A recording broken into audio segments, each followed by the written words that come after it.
స్వస్థత స్వస్థతశాల ఇది నా యేసు నివసించశాల.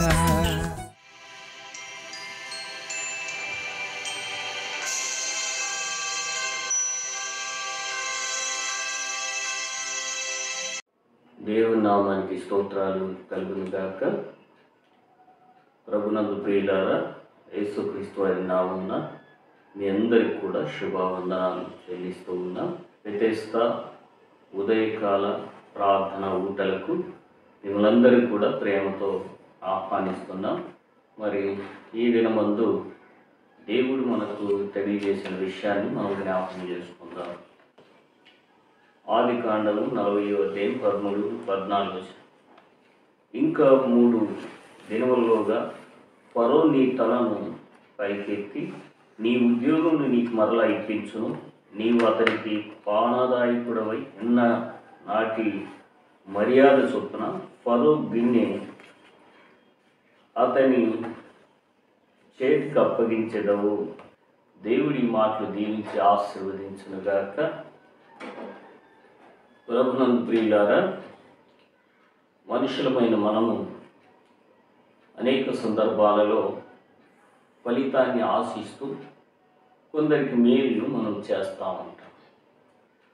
అయితే బైబిల్లో కొంతమంది ఫలితాన్ని ఆశించినప్పుడు కొంతమందికి దొరికినది, కొంతమందికి దొరకలేదని మనం ఈ మాట ద్వారా మనం ఈ దినం తెలుసుకుందాం.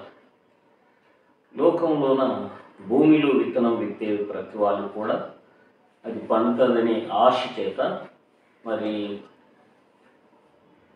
విత్తుతూ ఉంటారు. లోకంలో కొన్ని షాప్స్ పెట్టేవాళ్ళు దాని నుండి ఫలితం వస్తుందని ఆశ చేత షాపులను పెడతా ఉంటారు. కూలిపోయేవాళ్ళు, ఉద్యోగాలు చేసేవాళ్ళు, ఇలా ప్రతి వాళ్ళు కూడా ఫలితం వస్తుంది అనే ఆశ చేతనే పనులు చేస్తూ ఉంటారు.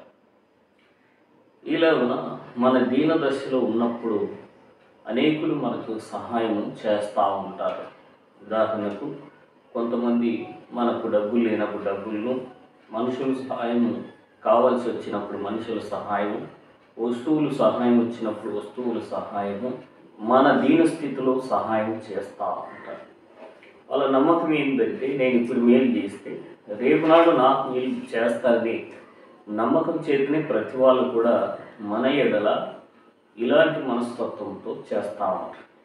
అదే పరిస్థితిని మనం ఆదికాండము 40వ అధ్యాయం 13-14 వచనాల్లో యోసేపు చెరసాలు వేయబడిన తర్వాత ఇద్దరు మరి సైనికులకు లేక ఇద్దరు ఉద్యోగస్తులను వాళ్ళను కూడా జైలు వేసి ఉంటారు. అయితే వీళ్ళిద్దరికి కూడా కళ వచ్చినప్పుడు ఆ కళ విషయమై వాళ్ళు చింతిస్తూ ఉంటారు.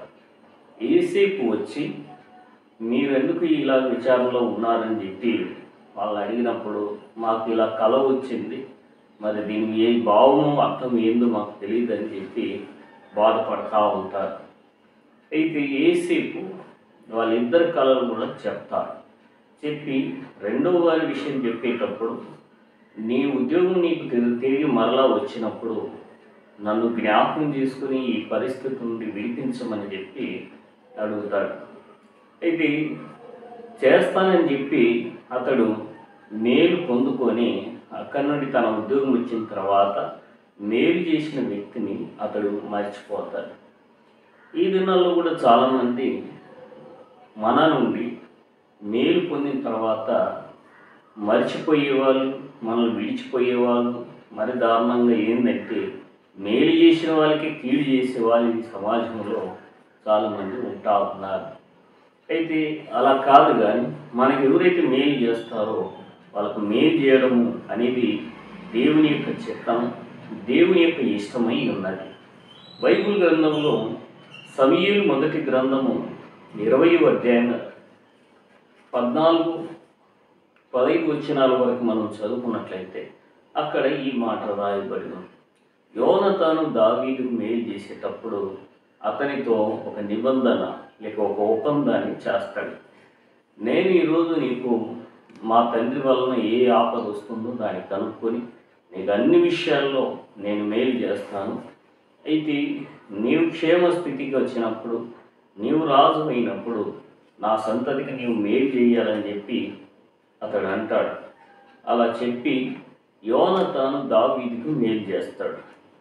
చేసిన తర్వాత సమూయేలు 2వ గ్రంథము 9వ అధ్యాయము 1 నుండి 7 వచనాల వరకు మనం చదువుకున్నట్లయితే, దావీదు రాజుగా మారిన తర్వాత మరి తన స్నేహితుడైన యోనాతాను తనకు చేసిన మేలులను జ్ఞాపకం చేసుకొని, మరి యోనాతానికి సంబంధించిన వ్యక్తులు ఎవరైనా ఉన్నారా అని చెప్పి విచారణ చేస్తే, మరి మెఫీబోషెతు ఉన్నాడని చెప్పి ఒక వ్యక్తి చెప్తే అతన్ని పిలిపించి మరి అతని భూములన్నీ కూడా, సౌలు యొక్క భూములన్నీ కూడా మెఫీబోషెతుకి ఇప్పించి తన దగ్గరే భోజనం చేయమని చెప్పి దావీదు యోనాతాను కుమారుడైన మెఫీబోషెతుకు మరి కార్యం చేస్తాడు.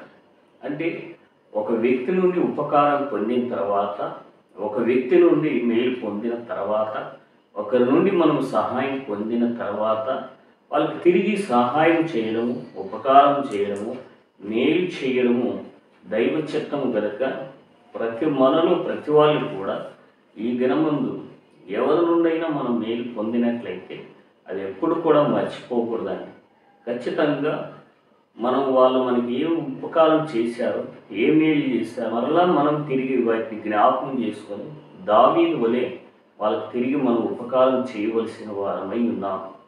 ఈ ఉదయకాలం ముందు ఈ వర్తమానం ఉంటున్న బిడ్డలందరికీ కూడా జ్ఞాపకం చేసుకుంటూ, మరి ఈ వర్తమానం ద్వారా మీరు మేలు పొందిన్నారని నమ్ముతూ, ఈలాగా మీరు చేయటప్పుడు దేవుడు అట్టి కృపను మా ప్రియ బిడ్డలందరికీ దయచేయునుగాక. ఆమేన్.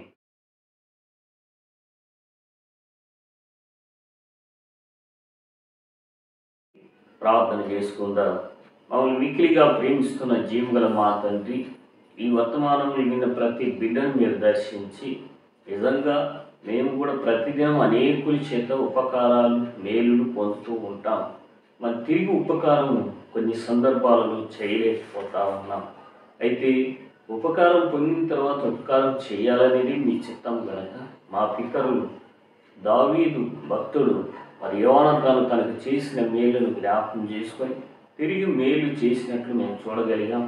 మేము కూడా అనేకుల చేత మేలు పొందుతూ ఉంటాం కదా, తిరిగి ఉపకారం చేయటం కృప చూపమని ఈ దినం ఈ వర్తమానం వింటున్న ప్రతి బిడ్డను పేరు వరుసను దీవించి ఆశీర్వదిస్తూ మేలుతో తృప్తిపరచమని ఈ దినం బర్త్డేలు, మరి డెత్ డేలు, మ్యారేజ్ డేలు, ఇంకా అనేకమైన మా డేలను జరుపుకుంటున్న ప్రతి ఒక్కరికి కూడా శుభములు తెలియజేస్తూ ఈ వర్తమానం విన్న ప్రతి బిడ్డను పేరు వరుసను దీవిస్తూ ఆశీర్వదిస్తూ మేలు చేయమని యేసు నామమున ప్రార్థన చేస్తూ ఉన్నాము తండ్రి.